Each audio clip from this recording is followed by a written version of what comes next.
Embarking on a machine learning journey? Let's explore the top 5 programming languages propelling AI innovations in 2025. Python remains the front-runner in machine learning, thanks to its simplicity and a vast array of libraries like TensorFlow, PyTorch, and Scikit-learn. Its versatility makes it ideal for both beginners and seasoned professionals.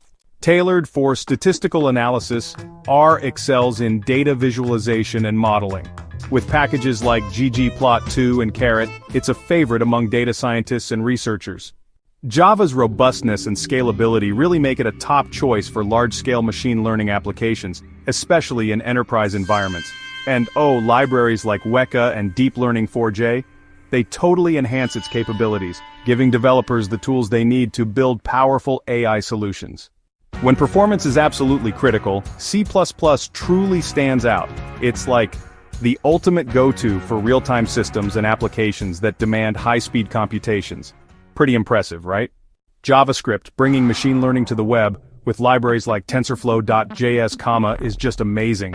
It enables in-browser AI applications, making machine learning more accessible than ever before.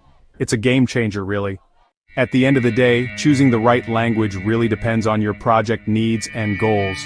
So, which language are you planning to dive into for your machine learning projects? Go ahead, share your thoughts in the comments below.